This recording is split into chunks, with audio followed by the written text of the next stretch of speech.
Good morning. भौतिक विज्ञान की क्लास में आपका स्वागत है।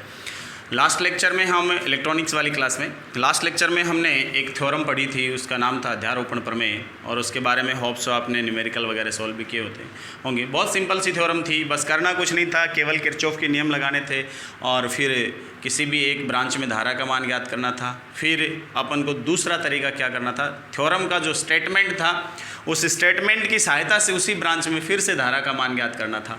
दोनों क्या आई थी, बराबर आई थी, जो थ्योरम के सत्यापन को प्रदर्शित कर रही थी। नेक्स्ट जो थ्योरम अपने पास यहाँ है वो है Thevenin theorem. Most important theorem है थेवेनिन थ्योरम, थेवेनिन प्रमेय। बहुत ही इंपॉर्टेंट थ्योरम है। थेवेनिन है, नॉर्टन है, अधिकतम शक्ति संचरण है। इन तीनों प्रमेय में से एक प्रमेय मोस्ट ऑफ एग्जाम में आपके आई हुई रहती है। ठीक है, थेवेनिन प्रमेय आपके पास क्या रहती है, ये कहता है कि आपके पास से कोई भी जाल अगर होता है, कोई भी जाल नेटवर्क, ये सपोज नेटवर्क है कोई भी, ठीक है, इसमें प्रतिबाधाएं भी जुड़ी हुई हैं, रैखिक प्रतिबाधाएं जुड़ी हुई हैं, वोल्टा स्रोत भी इसमें जुड़े हुए हैं, और इसके साथ यहाँ इन दो टर्मिनल के बीच एक रेजिस्टेंस जुड़ा हुआ है, लॉड रेजिस्टेंस, जिसको अपन कह सकते हैं ZR कह सकते हैं। इस A और B टर्मिनल के बीच जुड़ा हुआ है। यहाँ इस नेटवर्क में और भी बहुत सारे प्रतिबाधाएं और ऊर्जा स्रोत जुड़े हुए हैं। थेवेनिन प्रमेय कहती है कि इसको एक तुल्य सर्किट में अपन कन्वर्ट कर सकते हैं, चेंज कर सकते हैं, एक बहुत ही सिंपल सर्किट में चेंज कर सकते हैं, जिसमें केवल एक power supply source, equivalent power supply source जुड़ा रहता है, और उसके सीरीज में क्या जुड़ी रहती है, एक इक्विवेलेंट इम्पीडेंस, जिसको अपन ZTH कह सकते हैं, और इस पावर सप्लाई सोर्स को ETH कह सकते हैं। ये जुड़ी हुई है रहती है, ये लो जनाब। यानी कि ये तो लोड रेजिस्टेंस था, कोई दिक्कत नहीं। ये जो नेटवर्क था, बॉक्स वाला नेटवर्क था, इस नेटवर्क को अपन क्या कर सकते हैं, इस नेटवर्क में बहुत सारी प्रतिबाधाएं भी थी, बहुत सारे ऊर्जा स्रोत भी थे, उन सब को केवल इन दो चीज़ों से रिप्लेस कर सकते हैं। एक इक्विवेलेंट बैटरी सोर्स, ऊर्जा स्रोत, और दूसरा कौन सा, ZTH इक्विवेलेंट इम्पीडेंस, जिसका अपन कह सकते हैं तुल्य प्रतिबाधा। इन दो चीज़ों को सीरीज में जोड़कर इससे केवल और केवल क्या कर सकते हैं, उसको रिप्रेजेंट कर सकते हैं। आगे आपके पास लॉड रेजिस्टेंस है, वो आप जोड़ी दोगे एज इट इज, ये लॉड रेजिस्टेंस आपका यहाँ जुड़ा ही रहेगा, ZR, ये आपके पास है, समझ गए। ये अपने पास ये थ्योरम का स्टेटमेंट है, वो थ्योरम कहती है। और बहुत ही कॉम्प्लिकेटेड नेटवर्क्स होते हैं, उनको भी एज एक सिंप्लीफाइड नेटवर्क के फॉर्म में ये क्या कर देती है, रिप्लेस कर देती है। इसलिए बहुत इंपॉर्टेंट थ्योरम मानी जाती है ये नेटवर्क एनालिसिस में। हाँ, अब इसका स्टेटमेंट अपन देखते हैं, ध्यान से सुनना। इसका स्टेटमेंट क्या है, इसका स्टेटमेंट कि रैखिक प्रतिबाधाओं, द्विपार्श्विक रैखिक प्रतिबाधाओं तथा ऊर्जा स्रोतों से जुड़े हुए एक जाल, ये नेटवर्क हो। ठीक है, इसमें क्या क्या जुड़ा हुआ है, द्विपार्श्विक रैखिक प्रतिबाधाएं हैं और ऊर्जा स्रोत इसमें जुड़े हुए हैं। ठीक है, जुड़े हुए जाल को एक तुल्य परिपथ से प्रतिस्थापित किया जा सकता है। तुल्य परिपथ कौन सा है, जिसमें एक तुल्य वोल्टा स्रोत ETH और एक तुल्य प्रतिबाधा ZTH सीरीज में जुड़ी रहती है, श्रेणी क्रम में जुड़ी रहती हैं, उससे इसको रिप्लेस किया जा सकता है। बस इतना से। ZR तो ऐसा कैसा ही है ना, आपने रिप्लेस किसको किया, इस बॉक्स को किया, किससे, ETH और ZTH को सीरीज में जोड़ करके, है ना, इनसे सीरीज में जोड़ करके इसको रिप्लेस किया। इस नेटवर्क में क्या था, द्विपार्श्विक रैखिक प्रतिबाधाएं थी, ऊर्जा स्रोत थे। बस ये इसका स्टेटमेंट था, समझ गए। क्या स्टेटमेंट था कि ये जो नेटवर्क है किसका है, द्विपार्श्विक रैखिक प्रतिबाधाओं और ऊर्जा स्रोतों से युक्त किसी जाल को एक तुल्य ऊर्जा स्रोत ETH, वोल्टा स्रोत ETH और एक तुल्य प्रतिबाधा ZTH को श्रेणी क्रम में जोड़कर रिप्लेस कर सकते हैं। हाँ, बशर्ते क्या आपको ध्यान रखना है, ETH क्या होगा, ETH इस ZTH की सिरों पर, या अपन यूँ कहेंगे ZTH को हटा दो आप, सॉरी ZR को हटा दो, ZTH नहीं ZR को, लॉड रेजिस्टेंस को हटा दो। तो लॉड रेजिस्टेंस को हटाते अपने पास ये नेटवर्क बचा, ये तो बचा ना नेटवर्क। तो ये कहता है कि इस ETH का मान आप अगर अपन ज्ञात कर रहे हैं, तो इस AB के बीच, लॉड रेजिस्टेंस को तो हटा दो, फिर इस AB के बीच, यानी इन दो टर्मिनल के बीच कितनी वोल्टता आती है वो माप लो। समझ गए बात। अब जितनी वोल्टता आती है उसका मापन कर लो, वो ETH होगा। और उसी कंडीशन में एक बार तो आपने ETH माप लिया, अब उन्हीं दो के बीच प्रतिबाधा माप लो। वो क्या आ जाएगा, ZTH। लेकिन प्रतिबाधा मापते टाइम एक चीज़ का ध्यान रखना, आपको किस चीज़ का ध्यान रखना है, अंदर जो भी वोल्टा स्रोत या धारा स्रोत जुड़े हुए हैं उनको उनकी आंतरिक प्रतिबाधाओं से क्या करना होता है, प्रतिस्थापित करना होता है। अगर आदर्श कोई वोल्टा स्रोत जुड़ा हुआ तो उसको तो डायरेक्ट अपन क्या कर देंगे, शॉर्ट सर्किट कर देंगे, या आदर्श नहीं कोई वास्तविक वोल्टा स्रोत जुड़ा हुआ है तो क्या कर देंगे, उसका जो तुल्य प्रतिरोध या उसका जो इंटरनल रेजिस्टेंस आंतरिक प्रतिरोध है उससे उसको प्रतिस्थापित कर देंगे। अगर कोई आदर्श धारा स्रोत जुड़ा हुआ है तो सर्किट वहाँ से ओपन हो जाएगा, ठीक है, या कोई वास्तविक धारा स्रोत जुड़ा हुआ तो जो संट जुड़ा हुआ आपके पास वो संट प्रतिरोध आप जोड़ दोगे, ठीक है, ये वाली स्थिति अपने पास रहेगी, ठीक है। इस प्रकार से अपन क्या कर सकते हैं, एक तुल्य वोल्टा स्रोत प्राप्त कर सकते हैं। तो मैं क्या कहूँ इसका स्टेटमेंट अपने पास रहता है कि द्विपार्श्विक रैखिक प्रतिबाधाओं तथा वोल्टता स्रोतों या धारा स्रोतों से युक्त किसी जाल को एक ऐसे जाल से प्रतिस्थापित किया जा सकता है जिसमें एक तुल्य वोल्टता स्रोत एक तुल्य प्रतिबाधा के साथ श्रेणी क्रम में जुड़ा हुआ हो। अब वो जो वोल्टता स्रोत है, जहाँ वोल्टता स्रोत ETH का मान ZR को हटाने के बाद उन टर्मिनल के बीच मापित वोल्टता के तुल्य होगा तथा ZTH का मान उन ZR को हटाने के बाद उन टर्मिनल के बीच मापित प्रतिबाधा के तुल्य होगा, जबकि इस बार क्या करना है, जबकि अन्य सभी वोल्टता स्रोतों या धारा स्रोतों को उनकी आंतरिक प्रतिबाधाओं से प्रतिस्थापित कर दिया गया हो। समझ गए बात आप? इसका मतलब सबसे पहले स्टेटमेंट में क्या था आपके पास कि इसको इससे रिप्लेस करना था, अब ETH और ZTH ज्ञात करना होता अपन को। तो अपन इस नेटवर्क को सबसे पहले इस फॉर्म में लेते हैं, फिर स्टेप बाय स्टेप देखते हैं। तो स्टेप फर्स्ट वो क्या होती है, ETH ज्ञात करना। ETH ज्ञात करने के लिए क्या करते हो आप, ZR को हटा दो, वह A तथा B के बीच वोल्टता माप लो, वो क्या देगा आपको, ETH देगा। दूसरा क्या था, स्टेप सेकंड, ZTH ज्ञात करना। सबसे पहले आपको ऐसा कोई भी नेटवर्क कुछ भी जुड़ा हो उसमें आपको केवल क्या करना है, इस AB टर्मिनल ZR ऐसे ले लेना और उसके बीच क्या कर लेना, ये दो चीज़ें जोड़ देनी है। ZTH ज्ञात करने के लिए क्या करोगे आप, ZR को हटा दो,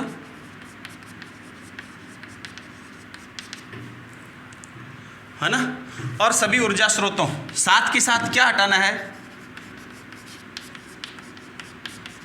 ऊर्जा स्रोतों को उनकी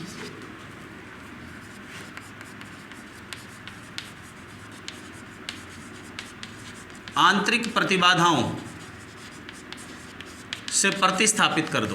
प्रतिस्थापित करने का मतलब क्या हुआ, रिप्लेस करने का मतलब,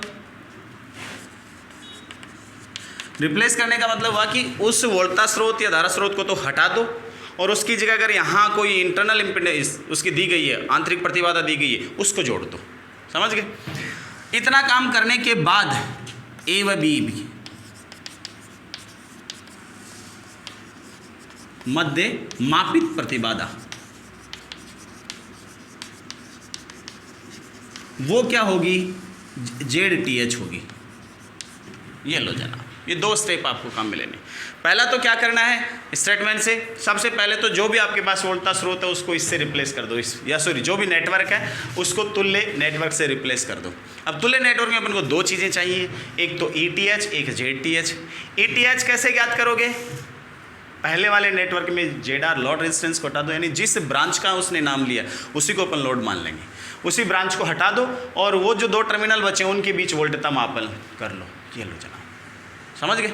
फिर दूसरा ZTH चाहिए तो क्या करना, अब की बार ZR तो हटा ही दोगे, अब अन्य ऊर्जा स्रोत जो जुड़े हैं उनको भी उनकी आंतरिक प्रतिबाधाओं से रिप्लेस कर दो। फिर A और B के बीच प्रतिबाधा मापन कर लो सामान्य नियमों से और उनको यहाँ रख दो मान को। ये लो जनाब, आ गया। समझ गए? तो क्या कहते हैं, इसको अपन सत्यापित करें, प्रूफ करें, है ना। प्रूफ इसका दें तो क्या करें, सबसे पहले अपन को एक नेटवर्क लेना पड़ेगा। एक सपोज ऊर्जा स्रोत यहाँ जुड़ा हुआ है, प्लस माइनस ई ऊर्जा स्रोत है, यहाँ एक इम्पिडेंस है Z1, यहाँ एक इम्पिडेंस है Z3, यहाँ एक इम्पिडेंस है Z2 और यहाँ एक इम्पिडेंस जोड़ी हुई है ZR। ये टर्मिनल है A और ये टर्मिनल कौन सा है B। तो अपने पास ये नेटवर्क कौन सा बन गया, ये जो नेटवर्क है A और B के अलावा ये नेटवर्क है कौन सा, ये पहले वाला। ठीक है, तो थेवेनिन थ्योरम क्या कहती है कि इस नेटवर्क को अपन क्या कर सकते हैं, इस नेटवर्क को एक तुल्य परिपथ में चेंज कर सकते हैं। किस में, ऐसे में। ऐसे का मतलब एक मैं यहाँ ETH जोड़ सकता हूँ, है ना, और एक यहाँ क्या जोड़ सकता हूँ मैं, ZTH। बस ये ध्यान रखना आपको, ये पॉइंट A हो गया और ये पॉइंट कौन सा हो गया, B हो गया, ये A हो गया, ये B हो गया, और यहाँ वापस ZR को जोड़ दो, ये ZR जोड़ दिया। अब हमें ये दर्शाना है कि ये परिपथ और ये परिपथ तुल्य है या नहीं है। तो सपोज इस परिपथ में इधर से बहने वाली जो धारा है उसका मान है I1, इसका मान कितना है I2, और सपोज इसका मान, इसमें बहने वाली धारा का मान I2 डेस है, कितना है I2 डेस है।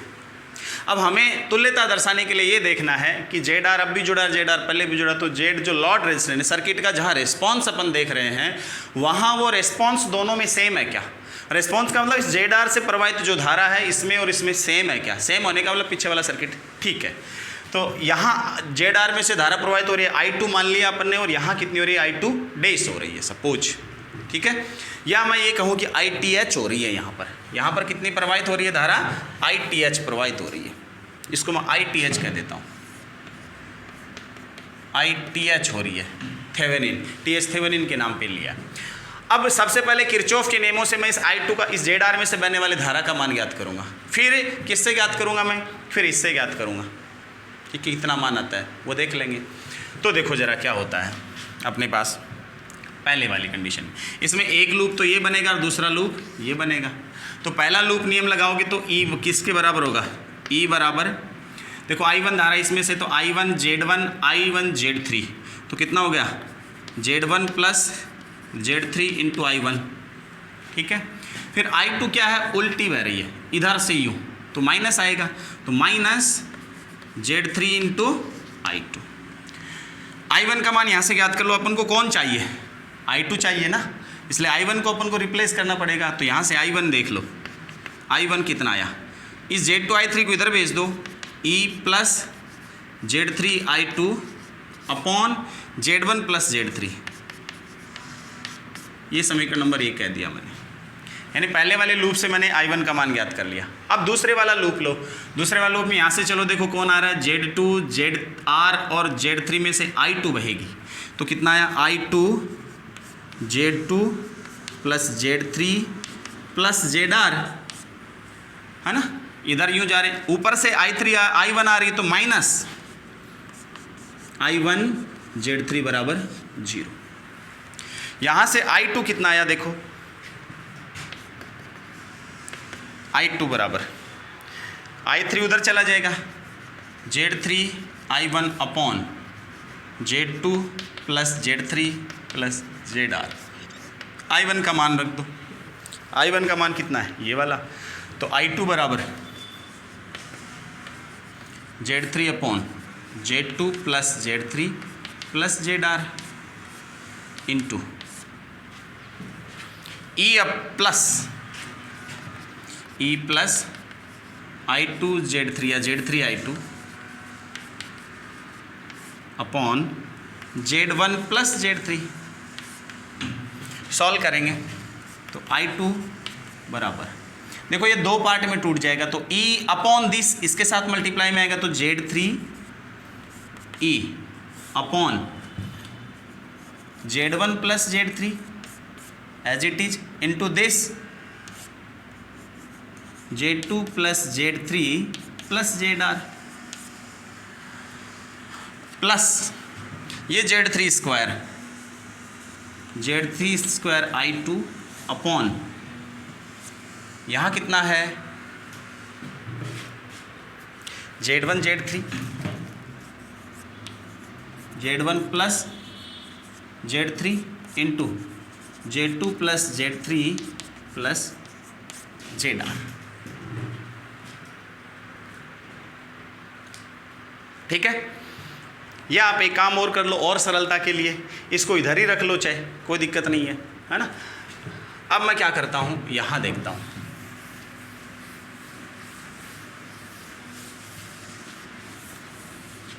क्या करना है इसका। I2, ये I2 इधर आएगा, है ना।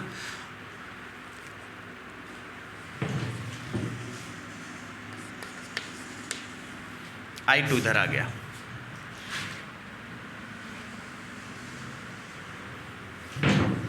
कॉमन 1 माइनस यहाँ से Z3 square upon Z1 plus Z3 into Z2 plus Z3 plus ZR। ये बच गया, है ना, इधर से ये इधर आ गया I2 माइनस ये वाली राशि।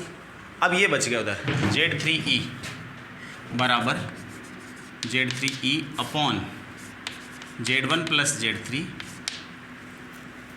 Into Z2 plus Z3 plus ZR। क्या बच गया, इधर से ये राशि यहाँ आएगी,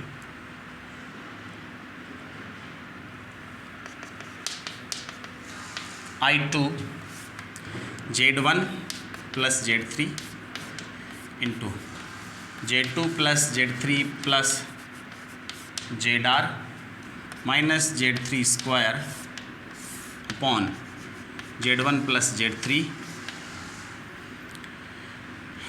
into Z2 plus Z3 plus ZR बराबर Z3E upon Z1 plus Z3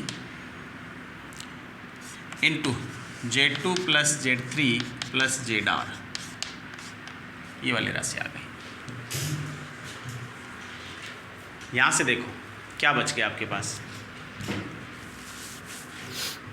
ये कैंसिल हो गया, यहाँ से भी हो गया और यहाँ से भी हो गया।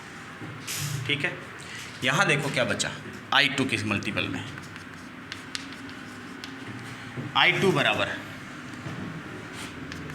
I2 इंटू ये वाली राशि बची अपने पास, कितना आया,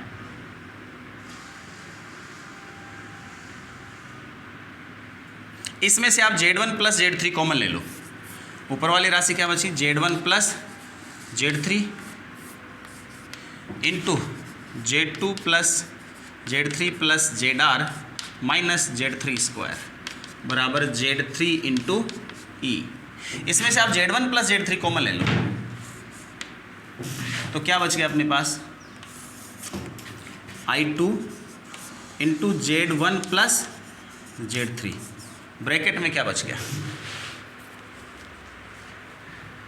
ब्रैकेट में अपने पास ये राशि बच गई Z2 plus Z3 plus ZR minus Z3 square upon Z1 plus Z3 बराबर Z3 इंटू E। ये बच गया। देखो जरा क्या स्थिति रही। अब क्या करेंगे, अब इस Z1 प्लस Z3 को उधर भेज दो बटा में। देखो I2 क्या आ गया अपने पास,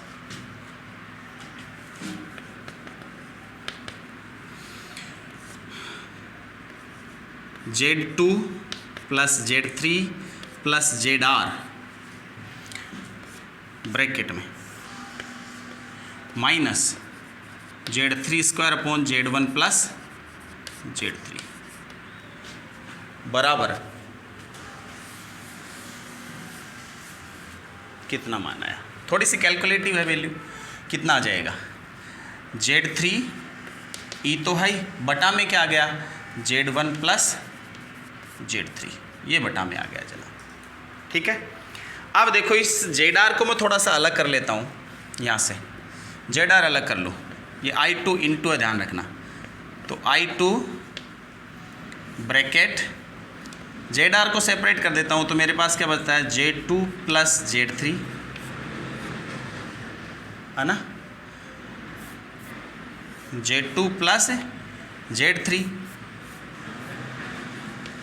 और minus Z3 square upon Z1 plus Z3 plus ZR, separate कर दो इसको, यहाँ गया Z3E upon Z1 plus Z3।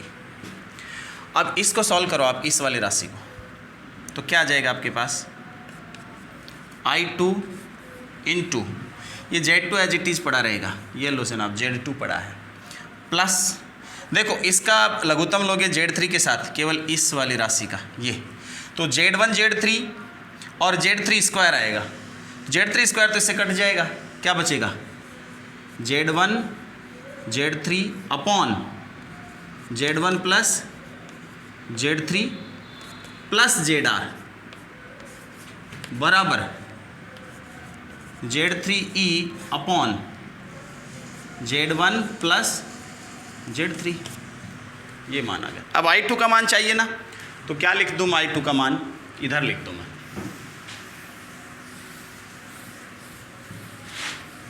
कितना होगा, तो I2 कितना आ गया मेरे पास, देखो I2 आ गया बराबर Z3E upon Z1 plus Z3, ये तो आ गया ऊपर, ठीक है, बटा में क्या आया, बटा Z2 plus Z1 Z3 upon Z1 plus Z3 plus ZR, ये आ गया। इसको मैं समीकरण नंबर 2 या 3 जो भी है दे देता हूँ। ये मेरे पास I2 का मान आ गया, यानी कि इसमें प्रवाहित धारा का मान आ गया, इस ZR में प्रवाहित धारा का मान आ गया मेरे पास, मैंने ज्ञात कर लिया सामान्य किरचॉफ के नियमों की सहायता से, ठीक है। ये इस सर्किट से ज्ञात किया मैंने, इतना लंबा चौड़ा ज्ञात किया, ठीक है। अब क्या कहता है ये थ्योरम वाला स्टेटमेंट, क्या कहता है कि इससे ज्ञात करो, इससे तो ज्ञात करो, तो देखो जरा कितना आ जाएगा, इससे चेक करके बताना, इससे कितना आ जाएगा, देखो इससे ETH वोल्टता लगाई, ETH वोल्टता लगाई, धारा किस किस में गई, ZTH plus ZR into ITH, तो यहाँ से ITH कितनी आ गई, इस ZR में प्रवाहित धारा कितनी आ गई, ITH बराबर ETH upon ZTH plus ZR, ये आ गई, ये धारा आ गई, सिंपल सा काम हो गया, इतना था। अब थेवेनिन स्टेटमेंट कहता है कि इसमें ETH और ZTH के मान ज्ञात करो, जो स्टेटमेंट कह रहा है उसके अनुसार, और यहाँ रख दो, इसके बराबर आनी चाहिए वैल्यू, चलो ऐसा भी कर लेते हैं। तो स्टेप फर्स्ट क्या कहती है, क्या ज्ञात करना आपको, ZTH या ETH ज्ञात करना है, ETH ज्ञात करना है सबसे पहले। तो स्टेटमेंट क्या कहता है, ETH ज्ञात करने के लिए इस ZR को हटा दो, हटा दिया जनाब, इस I2 को भी हटा दो, I1 को भी हटा दो, इनका अपने यहाँ कोई काम नहीं बचा है, ये लो साहब, इसको मैंने हटा दिया, ये सर्किट बच गया। कह रहा है कि अब इनके बीच जो मापित प्रतिबाधा होगी ना, इनके बीच वो ETH होगी, इन टर्मिनल की, ZR को हटा दो, हटाने के बाद इन टर्मिनल के बीच मापित जो प्रतिबाधा है वो क्या होगी, ETH होगी। आप जानते हो ये टर्मिनल खुले हैं, इसलिए इस Z2 का तो कोई फर्क नहीं पड़ता, सर्किट में लगाओ चाहे मत लगाओ, इसलिए इन टर्मिनल के बीच जो वोल्टता होगी वो यहाँ होगी, समझ गए बात आप, यानी यहाँ वोल्टता जो होगी वो कितनी होगी, वो इस E का कितना पार्ट यहाँ बचेगा, E दो भागों में बढ़ता है, Z1 और Z3 में, अब यहाँ पर क्यों, ये तो कोई काम नहीं करेगी, निष्प्रभावी होगी, तो Z1 और Z3 में बटा कौन, E 100 रुपये है, राम और श्याम में बटने हैं Z1 और Z3 अनुपात में, तो श्याम की कितना आएगा, तो इससे ETH कितना आ जाएगा, बताना जरा मुझे, ETH कितना आ जाएगा यहाँ से, इसके सिरों पर बोलता है, इसके सिरों पर बोलता है मतलब इसका हिस्सा गुणा कुल राशि Z3 गुणा E बटा दोनों का अनुपात का योग Z1 प्लस Z3, ये लो जनाब, ये ETH तो आ गया, स्टेप फर्स्ट में आ गया, बहुत इजी वे में आ गया। फिर स्टेप सेकंड क्या ज्ञात करना अपन को, ZTH क्या ज्ञात करना है? ZTH ज्ञात करना है। तो ZTH ज्ञात करने के लिए फिर से स्टेटमेंट देखो क्या कहता है कि ZR को हटा दो, हमने हटा दिया। फिर वो कहता है कि इन टर्मिनल के बीच मापित जो प्रतिबाधा होगी वो ZTH होगी, जबकि अन्य सभी ऊर्जा स्रोत, इसमें देखो ये सारी प्रतिबाधाएं ऊर्जा स्रोत ही है, इसका आंतरिक प्रतिरोध दिया है क्या? नहीं दिया, इसलिए इसको शॉर्ट सर्किट कर दो यहाँ से। ये लो जनाब, ये लो, आंतरिक प्रतिबाधाओं से प्रतिस्थापित कर दिया हमने, ठीक है, ये वाला सर्किट आ गया। अब यहाँ ZTH देख ले, ए और बी के बीच, ए और बी के बीच Z1 और Z3 किस में आ गए?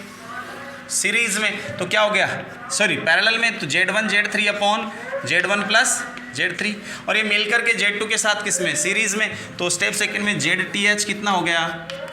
ZTH हो गया अपने पास Z2 प्लस आगे चलो, इन दोनों का संयुक्त प्रतिरोध ये Z1 Z3 upon Z1 plus Z3,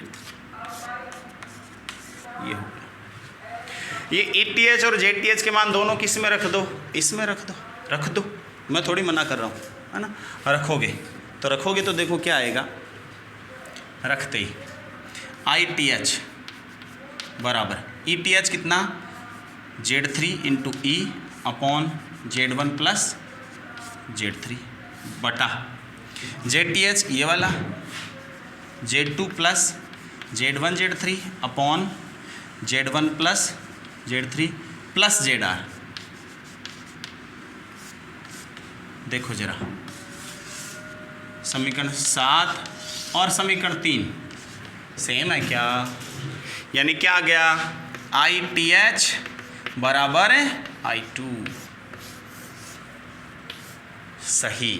चलो, इसमें जो धारा प्रवाहित हो रही है ITH, जो यहाँ प्रवाहित हो रही थी ZR में से, उसके तुल्य आई है, देख लो। इसका मतलब थेवेनिन स्टेटमेंट बिल्कुल करेक्ट था, थेवेनिन प्रमेय बिल्कुल करेक्ट थी। और इस बहुत ही देखो, यहाँ अपन ने बहुत सिंपल वे में फाइंड आउट कर दिया ITH का मान, है ना। सर्किट का रिस्पांस बहुत सिंपल वे में बता दिया, जबकि इसके लिए क्या करना पड़ा था अपन को, कितना कैलकुलेट करना पड़ा था, है ना। तो इसलिए अपन क्या कह सकते हैं कि इन थेवेनिन थ्योरम यानी थ्योरम्स की सहायता से अपन बहुत ईजी वे में सर्किट को क्या कर सकते हैं, सॉल्व कर सकते हैं। इसके आगे अपन इसका एक एग्जाम्पल देखेंगे। धन्यवाद।